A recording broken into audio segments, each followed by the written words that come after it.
feel really, really good. Um,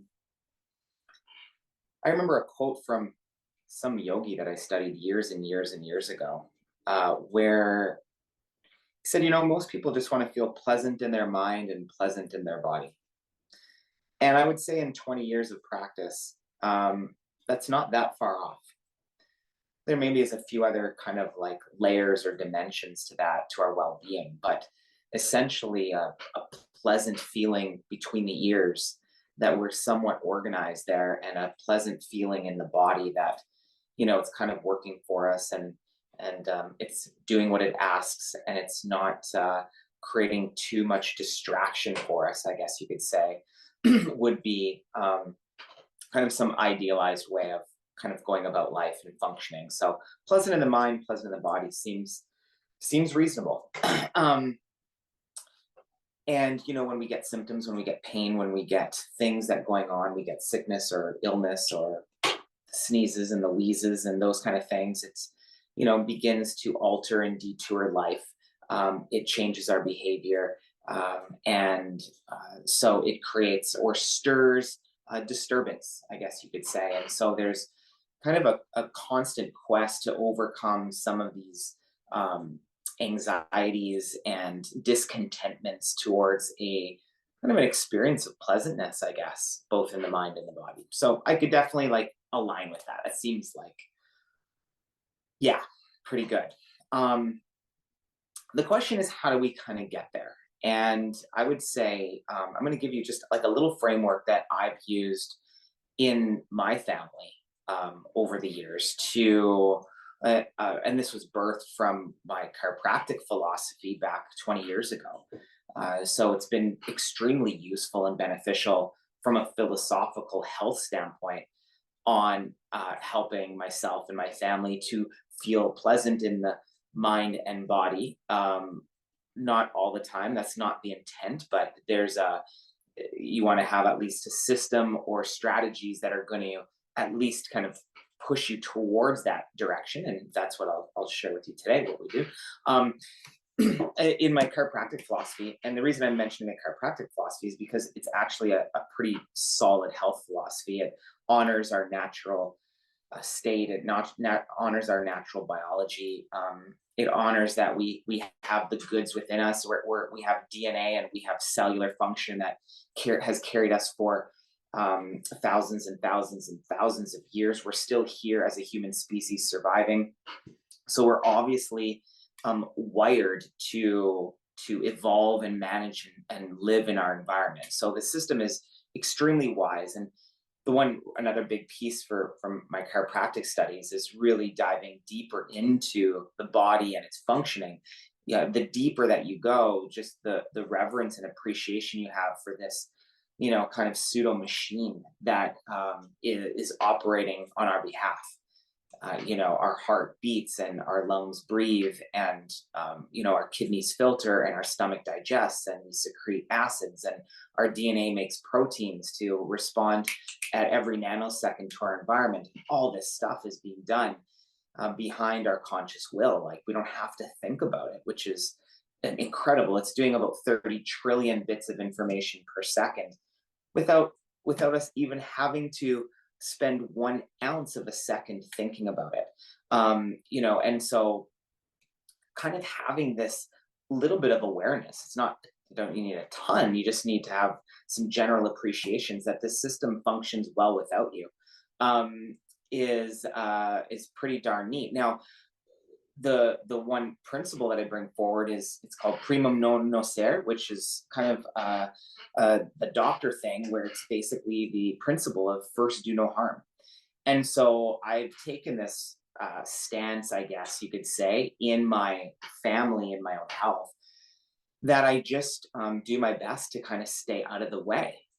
And what am I staying out of the way of? Well, I'm staying out of the way of my biology just being able to do what it does. It has an immune system. It has a level of functioning that's far beyond what I could even comprehend. It's so task oriented to have me alive. It wants me to live.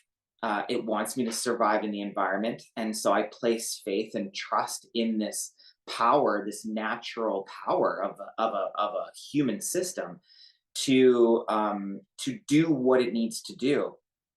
And what I found is, both in my own personal life and with clients over the years, is conscious wise and persona wise, we definitely get in the way of this. We get in the way of this through our eating, through our judgments, through our our behavior of what we choose to kind of do in our life, how we choose to live our lifestyle in general that we're choosing to participate in. Many of these things create interferences to this natural inborn healing capacity and functioning capacity that our system has. I mean, we've thrown so many things at it over the years, and the fact that it is still doing what it's doing is absolutely incredible. For me, 45 years later, it's still ticking, it's still going, it's still, beating my heart, it's still expanding and contracting my blood vessels, it's pumping through miles of venous and arterial tissue. It's going through,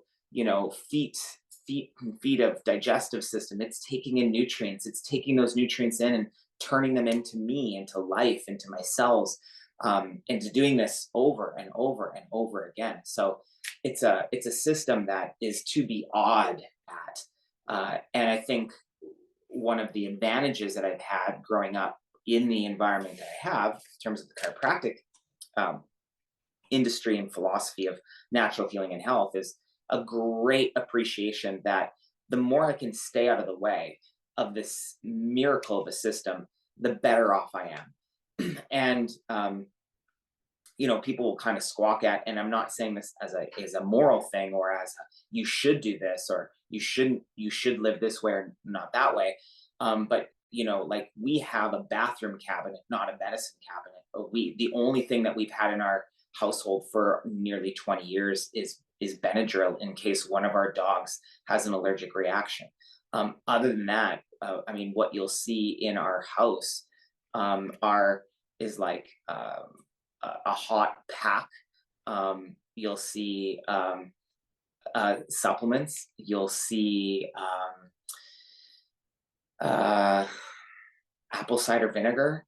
You won't see a lot. I mean, it's quite boring in a way. But what it does is it represents the philosophy of just staying out of the way. When my kids have fevers, or if I'm chilled, or if I'm not feeling well, I stay out of the way. I go lay down, or my kids have just laid down. I just stay out of the way. I don't interfere with the natural inborn process. And if I was to write a book about something that I think has given me the greatest advantage and health advantage, is I've stayed out of the way.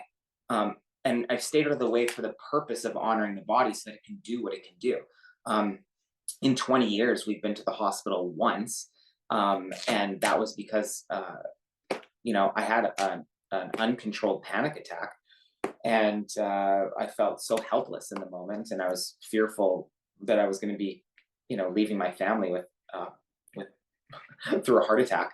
That was many, many years ago, but I think I was 30 at the time. That was an interesting wake up call in and of itself. But, that's the time I went to the hospital, make sure my heart's functioning right. I remember my grandfather had a heart attack at, I don't know, 35 or something. So that was obviously reeling in my unconscious mind as a concern. So I got my heart checked and those kind of things. So emergency wise, we use them that one time. But other than that, uh, we have not participated in that domain. Now, no, I'm not making that a good or a bad thing. What I'm saying is that I'm reiterating the fact that, for 20 years, myself, my wife, and my three kids have done our best to fuel our own power in our system, to honor the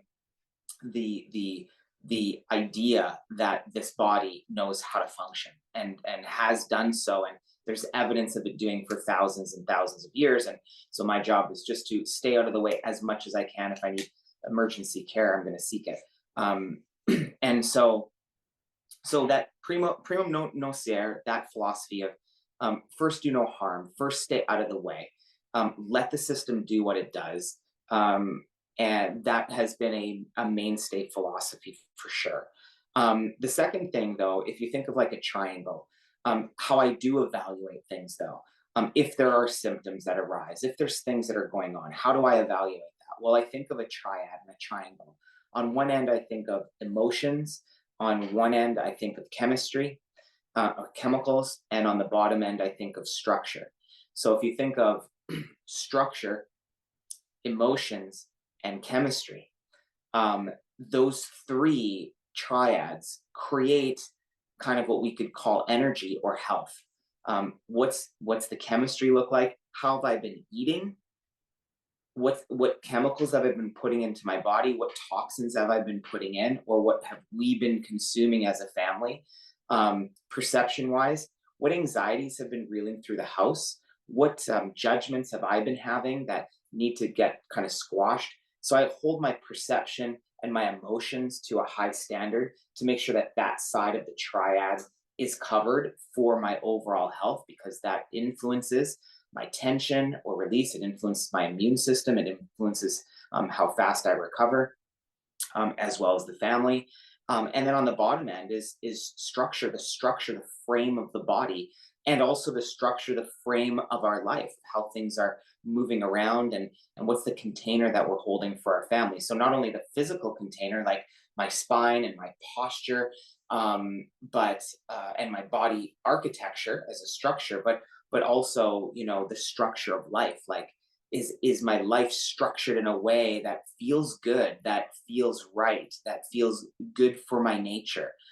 Is life structured for our family the way that we want? Are the kids' life structured the way that they want, in an inspired way? Because that structure is going to fuel energy. That how we're eating is going to fuel energy. How we're thinking and how we're perceiving things is going to fuel a certain energy. And so all these triad combined, I'm assessing on an ongoing basis. How are we thinking? How are we eating? And how are we moving in a way? How's life moving? How's my body moving? How are we organized that way? So those three kind of pillars, I guess you could say, are mainstays. So the like kind of rule number one is, okay, stay out of the way.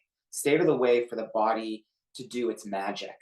And it amazingly, when you do that more and more often, when you build that trust more and more often, you realize, my God, this body is incredible. It's an incredible vehicle that knows exactly what to do.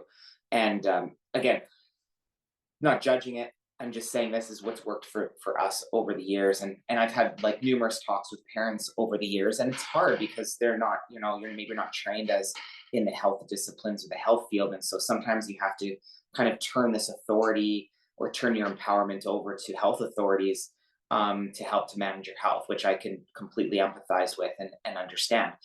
And at the same time, there's also options. I try to educate the community as much as we can on these very principles, so that you can choose for yourself, like, what you want to do for yourself. So, on the perception side and the emotion side, I organize my biases, my mental stressors. On one end, I manage my chemical toxicities of what's coming in. We know that, toxic loads, sugars, big dairies, and big grain products, for the most part, are your greatest inflammatory and mucus producers. So they'll detract us from health more. So, I take that into consideration, as well as the structure, the posture, the vehicle in which we're moving through. That's another piece as well. So one tool that we've incorporated in our house over time, which has been nice, it's been a nice tool to have around the house, is heart math. Institute of Heart Math, and which you can get on like an app online. The Institute of Heart Math helps to generate what's called coherence. It's like a breathing pacer. I know that now there's more and more breathing pacers out there, but breathing pacers are nice. They may not get like like they may not seem like they're going to make a big change, but they're definitely something from a lifestyle standpoint, that when you get into a nice rhythm coherence wise in your brain and heart, it does actually like upregulate your immune system. It upregulates your neurological function for the brain. So to me, it's been a really nice tool to be able to have around. So that's definitely technology that we could employ. Watching heart rate variability as a major variable, major marker for health resilience. And again, I'm just, as I kind of point a few of these things out. This is all speaking of resilience in and of itself, because the more resilient we feel, the better we feel. We just feel good in our systems. So that's why I bring people through various programs that we have. Is I like the fact that we can have people in their body breathing and moving differently so that they can feel better and better over time in their body. They can trust their body more. They have the body as a vehicle, a tool to feel good. But then we also run the programs on our perception, because perception influences this body. And if we're not dealing with different perceptual imbalances, I guess you can say, then we're leaving the system to open to feeling discontentment at the end of the day. And that discontentment just doesn't feel good.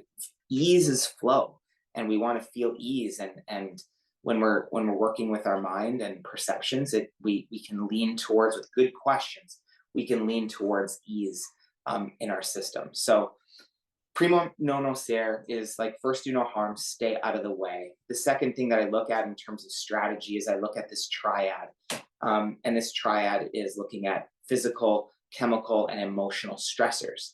And how are we managing those three? So what you can do for yourself is literally just draw the triangle out: physical, chemical, and emotional. You can kind of like write those three things down and just rate yourself out of 10, 0 to 10. How dialed in do you think you are in each of these triads? Like, if I was just to come to your house and look at you physically, and to feel your body physically, and to question about how in shape you feel for your body type, for your capacity as a physical embodied human being. Like, how capable do you feel in your body? How good do you feel in your body? Like, rate that. What would I be feeling? What would I be assessing? Would we look in the mirror at your posture and say, like, what a disaster? Would we look in the mirror and say, that's like, you're dialed in. You look really solid there. You look really confident and tall and strong. Would we look at that if I was to feel your shoulders and your spine? Or like, would I feel a lot of tension? Would it feel like nice and relaxed? Would you say that you would be confident, that I would feel that would be nice at ease? That's going to influence how well you're feeling. So, the structure of physical functioning is good. Also, like, your capacity for your heart to do work. Do you stretch your cardiovascular fitness periodically to get that heart pumping so that you can feel that inner pulse and vitality physically? So those, that would be something on the physical end. 0 to 10, where would you rate yourself? On the chemical end, if I go in and I'm looking around in your cupboards, and we're having fun opening your fridge and your freezer, are we liking what we see? Like, would you be proud to show me your fridge? Would you be proud to show me your cupboards? Would you be proud to show me your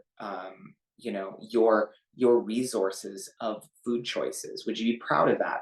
Would we go in and would we be like shaking our heads saying, would you be hiding sheepishly as I open up, these cupboards? And you'd be like kind of like wincing, or like, that kind of thing? Or it's like, rate that out of 10. Because if I was to kind of like roam around with you, drive around with you throughout the day, if you're going and eating out, and I was sitting down with you on your shoulder, would you be proud of your choices? Would you be like, this is good for me, this feels good, this food feels good for me, I'm nourishing myself, this is great choices?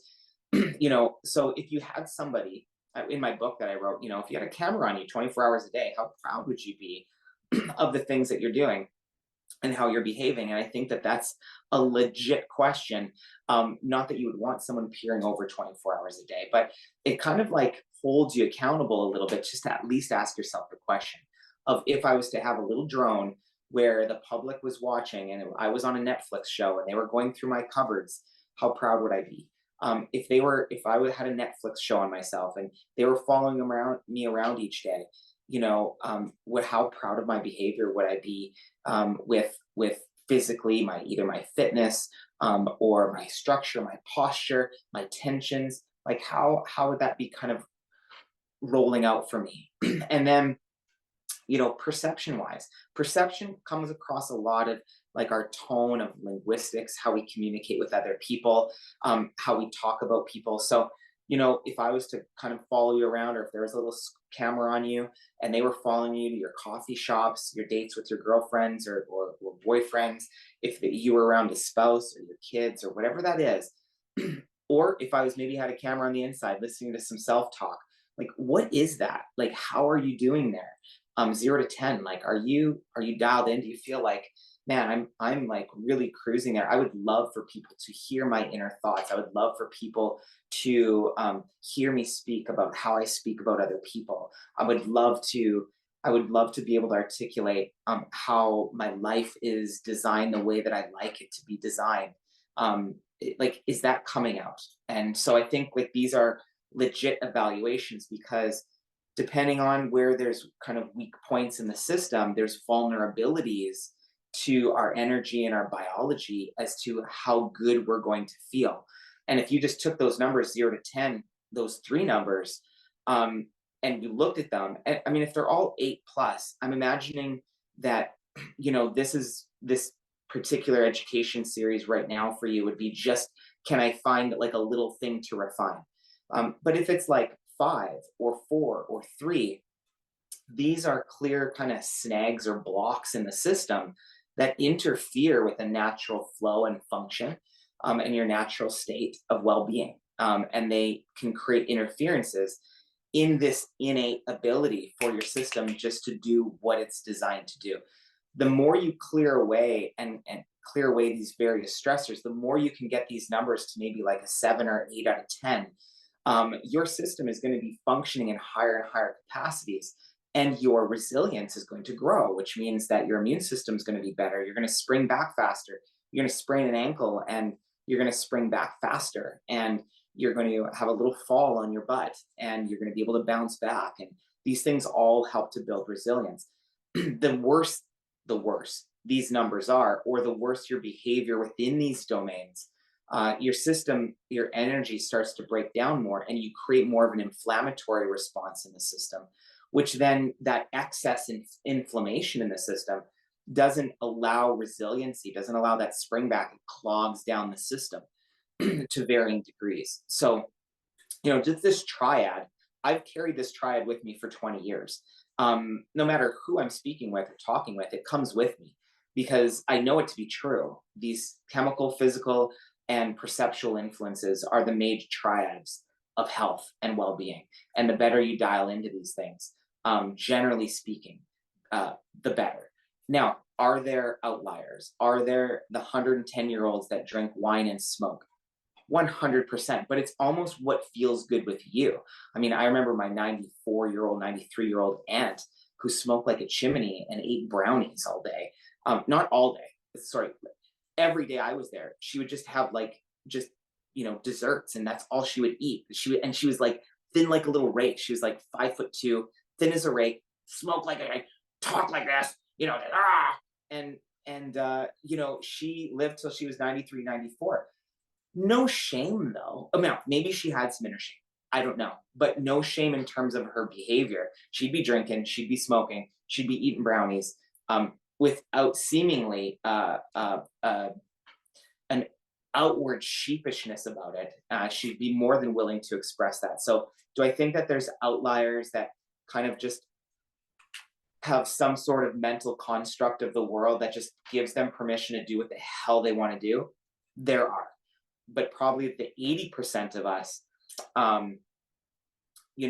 have to seem like we have to kind of manage things a little bit differently, and that we have self judgments, and that we need to give ourselves permission to go and do certain things. And at the end of the day, it's all about what allows you to feel content at the end of the day. The creator of chiropractic basically said that contentment was the be all and end all to health, to well being, is one's level of contentment. And so this inner contentment also stems from not only our perception, but our structure of our body, how much tension we're holding, that will lead to contentment. Our quality of choices that we feel good about, because we know which ones kind of line up with us and which ones don't. So contentment, I agree with him that the contentment is a mainstay. if we're more content, we feel better overall through the psyche and through our body. So, so again, principles wise, I stay out of the way as much as I can. Three things that feed inflammation. Sorry, three things that feed inflammation generally on the chemistry end are dairy, sugar, and grains. And those three in naturopathy are the three main ones that create inflammation and mucus producing things. And if you kind of take a look at when people are snottiest, coughiest, that kind of thing, it does coincidentally fall around Halloween when we scarf down some candy. But you know what? Now it's more so, um, like this stuff is so accessible like all year round. Like, and if you think of even the seasons from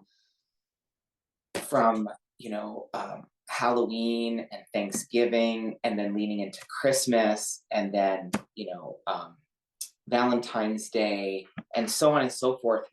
We've structured many celebrations and days of Easter. Like it goes on, and then summer barbecues and summer freedoms, and like we've given ourselves some really wild permission to be quite mischievous nutritionally throughout the entire year. We definitely are privileged that way, and we are not deprived by any means in terms of our choices nutritionally. And so it takes a great discipline to be able to kind of pull those reins in, to be able to kind of like manage that throughout the year, because it's so available and so accessible. And you know way back in the old days, which I did not live on, but they didn't have the synthetic ingredients and the products that they do today. I mean, we definitely had more of a primitive lifestyle, hunting and gathering, and harvesting. We weren't harvesting Smarties, and we weren't harvesting, Cheetos. We were harvesting real food. We weren't hunting for, cute little bags of Doritos that are roaming through the forest. We were hunting wild game, which came with essential fatty acids, and micronutrients and minerals that are essential for our well being. So,